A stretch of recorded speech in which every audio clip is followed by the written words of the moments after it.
Today, I'm going to be giving you the new best settings to be using in Modern Warfare 3 right now after the Season 6 update. Now, I highly doubt there's going to be any changes or updates to the settings from now till Black Ops 6, so this may just be my very last settings video for Modern Warfare 3. If any of these settings do help you out in any sort of way, just make sure you guys subscribe to the channel and click the thumbs up button. Obviously, we're going to be doing a bunch of settings videos in Black Ops 6. I don't want you guys to miss out on those. So that being said, let's get into the settings. Oh yeah, how could you trust my settings out of everyone else's? Here we are in my calling cards. Your boy hit the max rank in ranked play in Season 3, Season 2. On the bottom right, my current equipped calling card is literally hitting iridescent max rank last season. Scroll down here, we got some nuke calling cards. Warzone 2 nuke, I think these are multiplayer nukes from Modern Warfare 2. Vandal nuke right here. So your boy's done did it all. Y'all can trust me. I'm gonna be starting off with the controller settings, and here's the controller your boy is working with. It's a black scuff. We got control freaks on the front. The right one that's elevated a little bit more is my aiming stick, and then the one on the left is obviously the moving one. We have paddles in the back. So this one right here I jump with, and then this one right here I slide with. So anytime you see me jump or slide, it's only going on from back here. I never press the buttons on the front like X and circle to do those things. So keep that in mind when we go over these controller settings, because that may be the reason I have a certain setting that you're not using. So my button and stick layout are default. I just showed you my controller. I had those paddles in the back that I could press while I keep my thumbs on the analog stick, so I don't need to change any of that. Bumper ping is off. If you want to flip your bumpers and triggers, go right ahead. I personally don't, but that's a personal preference type of setting. Controller vibration, turn this off. There ain't no reason your controller need to be vibrating and shaking when you're gunfights. Believe it or not, it is messing up your accuracy and you may not know it. Take it off for like a week. You're gonna come back and thank me. Trust me on that. Turn off the controller vibration. For my dead zones, I did change these a little bit. My left stick minimum is a 7, which is like pretty default. Left max and right max should be 100 no matter what. Now my right stick is 15, and I think this just makes my right analog stick a little bit slower. Like, it's just a lot stickier, and you could really abuse aim assist this way. People be frying me, telling me I shouldn't be having it this high. It works for me, it really does. I think you should try it out. If you don't like it after trying it out, I would just do like a 7 to 10, and you're gonna be chilling. And then my left and right triggers is 0. Anything over this, I'm pretty sure just has some sort of delay. Captain 0, never had an issue all year with any of those dead zones.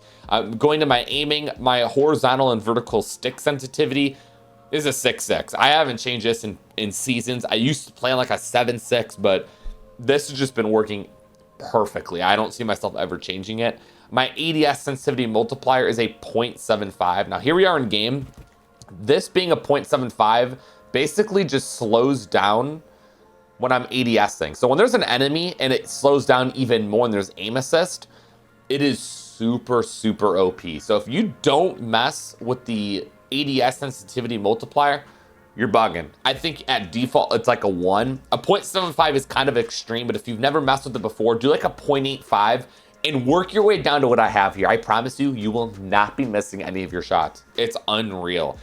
Sensitivity multipliers, basically just left these alone. I just only mess with the main one. Vertical aim access, left that alone. Aim response curve type is dynamic. It's the best one. Pro players talked about banning this years ago, and it's still in the game. Super OP. Might as well use it yourselves.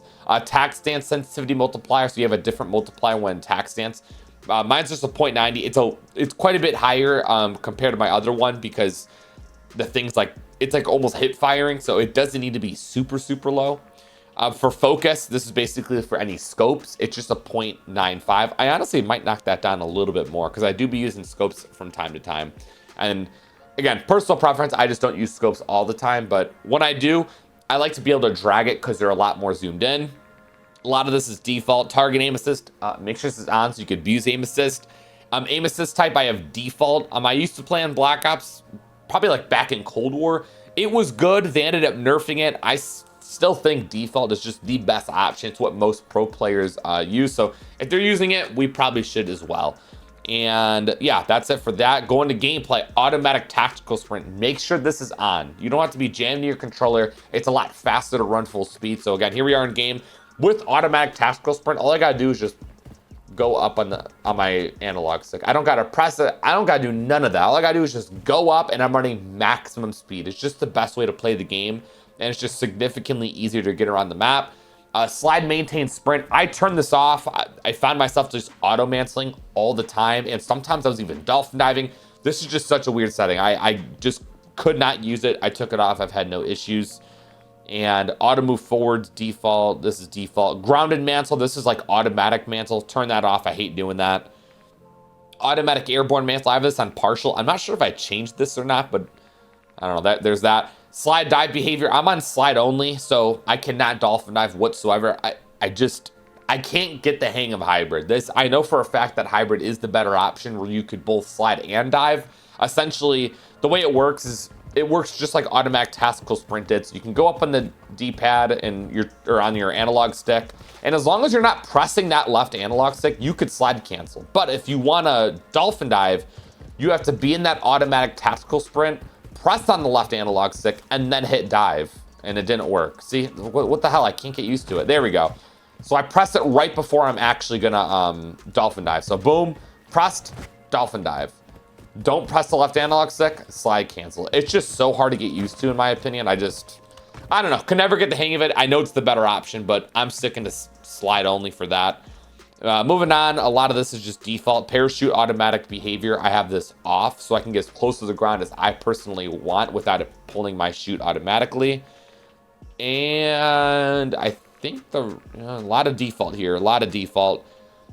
Interact and reload behavior. So for Warzone, I do prioritize interact so I can just spam pick up items. It's easier to loot. In multiplayer, I do tap to reload. If I stick to prioritize interact in multiplayer, I'm picking up weapons when I'm trying to reload, and you're not looting in multiplayer, so there's no reason to be on this. So tap to reload for multiplayer, prioritize interact for Warzone.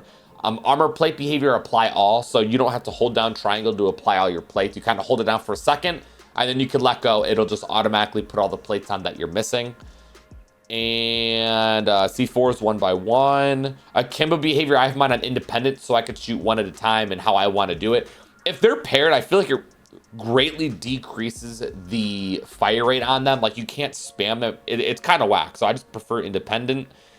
And I think that's going to wrap up all of our controller settings. Now we have my graphic settings. I highly recommend jotting all of this down. No matter what PC you got, it's a great combination of frames and great quality. So I'll make sure just to go down. I ain't gonna talk about it too much. I barely know what I'm talking about. I had someone optimize my PC and my settings, and this is just great for anybody. So brightness should be 55. That was reset to 50, I believe. Here we got NVIDIA reflect the latency on. I'll make sure to show more if you need to see it. But yeah, jot these down, man. Your game's gonna look great. It's gonna feel great. And you're gonna wanna have this on, trust. I also did a graphic settings for Black Ops 6. People were drooling over it. They love the settings on Black Ops 6. There you go. On-demand texture streaming, make sure your allocated texture cache is 16 right there. Again, feel free, pause the video and all this. A lot of this is off or low, so the game just plays very smooth. And there you go. Now we have our view for graphic settings. Field of view is a 115. I just don't like 120. 115 is great. If you're messing with this or you haven't messed with this, I recommend doing it. You could just see much better. Affected should be your ADS field of view. It greatly visually reduces recoil. It makes it look like your weapons just don't move whatsoever, which is really cool. Weapon field of view is wide, so it makes my weapon appear smaller in game. If I have it on default or narrow, the weapon's just bigger. It kind of blocks a lot more of my screen, so I can't see where enemies are at. That's at least my logic behind it. That's why I'm on wide. World and weapon motion blur. Let's turn this on for a sec here. So you guys see what my game looks like when I'm spinning and, I don't know, inspecting the gun. It's all blurry when you're running. You can't see that. Like, how are you supposed to? It's so bad. Turn both of these off. Look at that. No more blur. There's no blur on the weapon or in the game. It just looks super smooth. Film grain, make sure this is 0. If you have it anything higher than 0, it's just gonna be grainy. It looks kind of stupid. First person camera movement, make sure this is 50%. It, again, says it in the name. It's going to decrease the camera movement, so it's not shaking all over the place. And I have inverted flashbang on as well. I think they moved the setting. I'm pretty sure this used to be in the interface, so that's nice. If you're looking for this, very last option in view.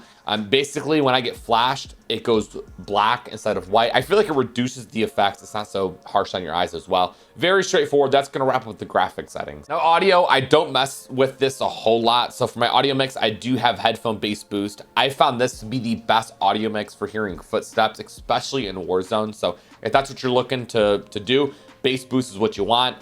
Stereo, make sure that is your speaker output. My master volume is 26. It's already really loud for me personally, so you don't have to directly copy that. Gameplay music is a 10. This is like at the main menu. I like to hear it a little bit sometimes, especially in the new games. This is cranked up a little bit more, but you know, we're in the last season of this game. I don't really care to hear it. Dialogue and effects are my two highest volumes because this is the most important audio to hear. Effects, that is like nades. You can hear the ding of like a frag or what is it? Footsteps. Dialogue, when the announcers are saying there's a UAV in or there's a helicopter you gotta get inside, that is the crucial audio you need to hear in the game. Cinematic music, that's like in-game music. This should be off, but all the time. There ain't no reason to be listening to music while the game's going on. I just can't stand it. I used to play with this on. It is a game changer. You could just hear significantly better.